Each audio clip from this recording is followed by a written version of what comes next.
Hello ladies and gentlemen, and welcome to an episode of Career Mode. Now I just want to say a huge thank you to all the support on the last video. It's now at 3,000 likes and it's not even the end of the day. And I did say if it hit 2,000 I'd upload another episode, and that's exactly what I'm doing now. And Stoke try to poach out Glenn Johnson there. He's a right back who really hasn't been getting much game time this entire second season. So they chucked in an offer and I sent back a little bit of a smaller sort of counter offer, just because I kind of wanted him to go, but not for that sort of money. And also Juventus had decided to match and go ahead with the deal with Ulrich, so it'll all be down to sort of the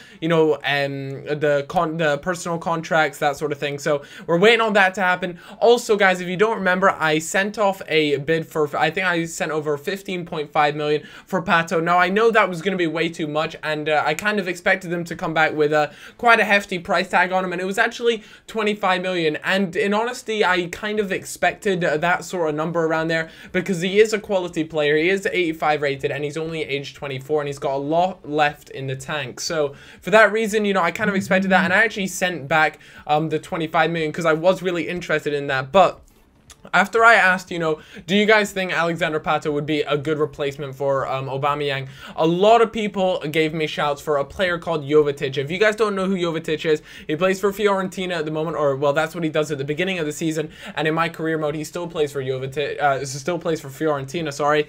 And he is just a quality player as well. So after you guys had kind of thrown at me your different pieces of advice as to why I should go for a certain player and things, I kind of, you know, took it all in, and I sent off a bid for both Jovetic as well as Pato, and it'll be interesting to see what comes back and which one I eventually go for. Another thing I have to keep in mind is now Ulrich could be on his way out. I have to keep my eye out for a new goalkeeper, and one of the most recommended goalkeepers for me was Courtois, I think is how you say his name, but he currently plays for Chelsea and his estimated worth is around 12 million, but I know Chelsea would never let him go for 12 million. You know, he's relatively new to Chelsea as well, so they'd be expecting around 12 million, and I think I end up inquiring into him, and yeah, they asked for something like 21 million, I think it was, for him, and I simply can't justify paying 21 million for a keeper. I understand, you know, he is definitely one of the, you know, the best youth goalkeepers out there, but another guy I had my eye on was Ter Stegen there. He plays in the Bundesliga at the moment. He's only age 21. He's overall 80 at the moment,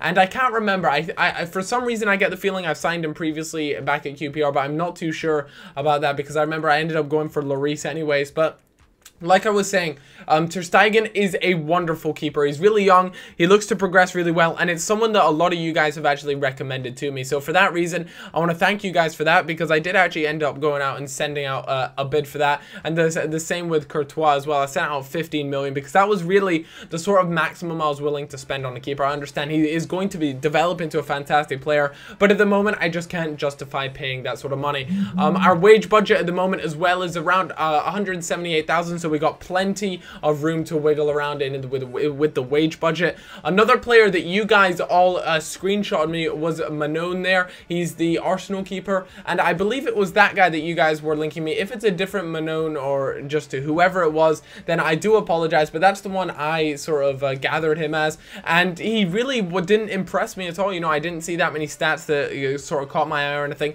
so I ended up passing on him. I wasn't that, you know, that interested on it. A few of the other clubs actually got back to me saying I was unacceptable. They wanted a lot more money.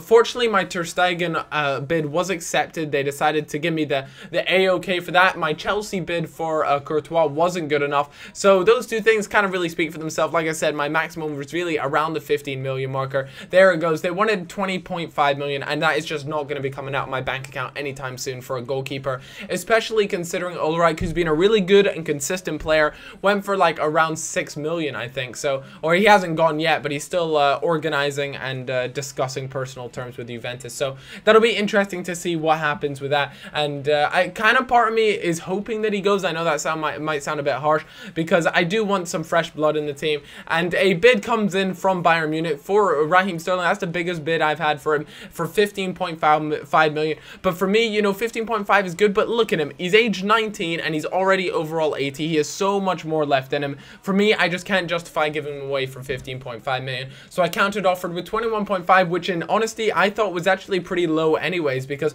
Bayern Munich are definitely a squad that like to splash the cash occasionally. If they have their eyes set on a player, they tend to go ahead and spend big. There, my 20.5 million ended up being accepted by Alexander Pato, so I was actually really surprised with that.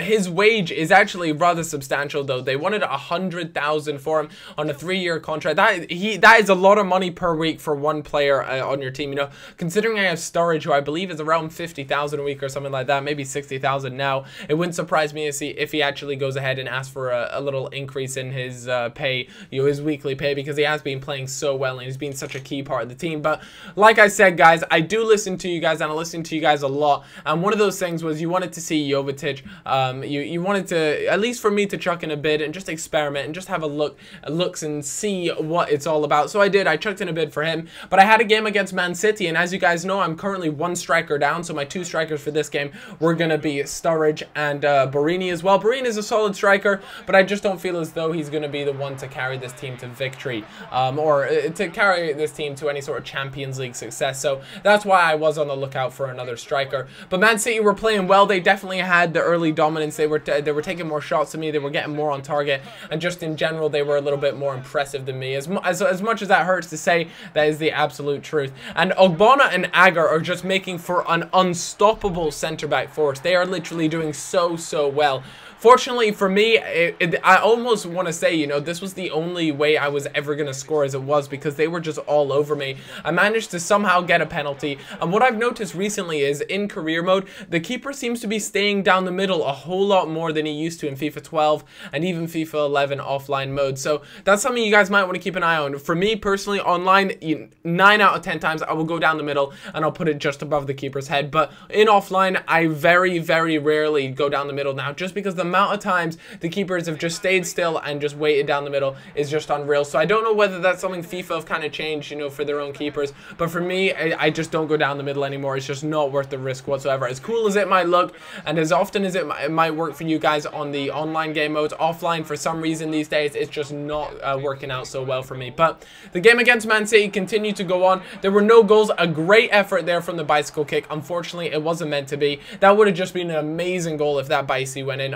But like I said, it wasn't meant to be. And there it was, a 1-0 win, and it was a penalty from Mvia. Mvia is currently my penalty taker at the moment, and unfortunately, one of the clubs actually pulled out. I think it was and there was nothing that could be arranged. But also Ter Stegen wasn't very happy with the current offer that I'd given him on the contract, so I quickly sent one over. I gave him an extra 10,000, and as you can see, Pato declined my contract offer, whereas Stefan Jovetic, his club Fiorentina, actually accepted that, and he wanted 3 years. Again, he wanted 100,000, so this is a lot of money just for a striker, but I decided to send one out just to see what would happen. And I also chucked in a bonus per goal and made sure he would know that he's a crucial first team player, because if he did come to the club, that's exactly what he would be. So guys, I hope you did enjoy this episode, and again, a huge thank you for the support on the last video. It is absolutely nuts, and I hope you guys enjoyed this second episode of today. And if you would like to leave a comment on what you think is going to happen, let me know in the comments, like I said, and I'll see you guys in a little bit. Goodbye.